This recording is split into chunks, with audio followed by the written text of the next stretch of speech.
किसानों को लेकर कर्ज माफी का जो फैसला होने वाला है उस आपको बड़ी जानकारी दे रहा है। तकरीबन 1 लाख रुपए किसानों का माफ किया जा सकता है। 36,000 करोड़ का खर्च पड़ेगा अगर ऐसा वो करती है। किसानों का 1 लाख तक का कर्ज माफ होगा। सूत्र हमें ये जानकारी दे रहे हैं। जिनका 1 लाख रुपए से ज्यादा का कर्ज है उनका भी सिर्फ 1 लाख रुपए ही माफ किया जाएगा।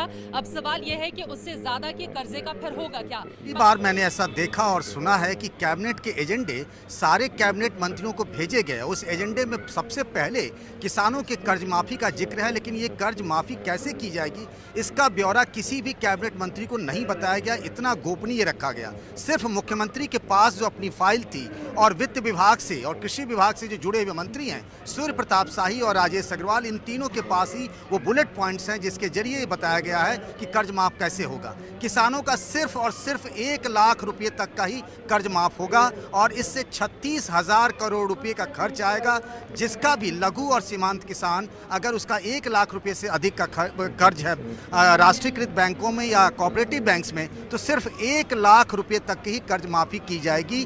जो वैसे तो 62,000 करोड़ रुपया आ रहा था पूरा कर्ज, लेकिन सिर्फ 1 लाख रुपए तक का ही कर्ज माफ होगा किसान का। तो मोदी सरकार किसानों की कर्ज माफी का सवाल टालती रही है, लेकिन अब बहुत जल्द किसानों के लिए एक बड़े पैकेज का ऐलान हो सकता है। काफी महत्वपूर्ण है। पहली बात तो ये कि किसान कर्ज माफी ये नहीं है।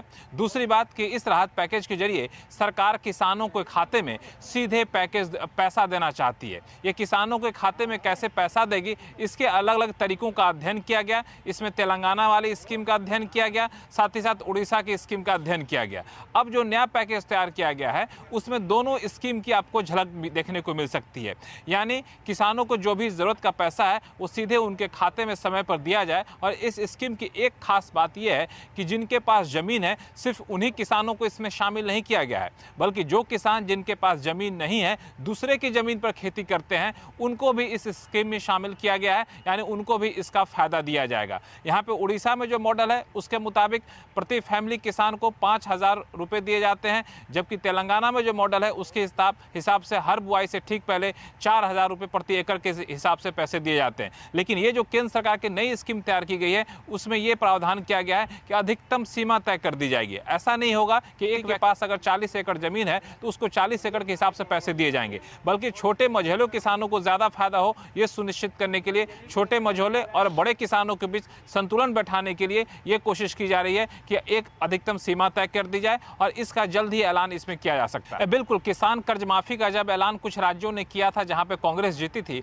उसके बाद सरकार इस फैसले का ईंट का जवाब पत्थर की तलाश रही थी। लेकिन किसान कर्ज माफी से बड़ा सरकार कुछ नहीं कर सकती थी, न तो किसान कर्ज माफी सरकार करना चाहती थी, क्योंकि इसका श्रेय भी कांग्रेस को ही जाता है। इसलिए आपने देखा कि पिछले दिनों सरकार ने सवर्णों को 10% आरक्षण देकर के एक मास्टर स्ट्रोक चला, लेकिन किसानों को सरकार छोड़ना नहीं चाहती। इसलिए किसानों को भी सरकार एक राहत पैकेज देना चाहती है। इसलिए किसान कर्ज माफी तो नहीं, लेकिन सीधे उनके खाते में पैसा पहुंचे ये सुनिश्चित करना चाहती है। और महत्वपूर्ण बात यह है कि इस स्कीम को सरकार इस तरीके से लागू करना चाहती है कि चुनाव से पहले कम से कम एक किस्त पैसे का किसानों के खाते में चला जाए। ऐसा नहीं कि हम सिर्फ चुनाव से पहले स्कीम का ऐलान कर दे, बल्कि स्कीम का ऐलान भी करें और इसके साथ ही किसानों के खाते में पैसा चला जाए चुनाव से पहले, यह भी सरकार सुनिश्चित करना चाहती है। इसलिए किसानों के खाते के डिटेल अलग अलग जरिए से सरकार जुटा भी रही है, ताकि जैसे ही स्कीम लागू हो तुरंत किसानों को इसका फायदा मिलना शुरू हो जाए और सरकारी खरीद की कीमत से कम में भी अगर किसान बेचते हैं तो उसकी भरपाई की जा सके।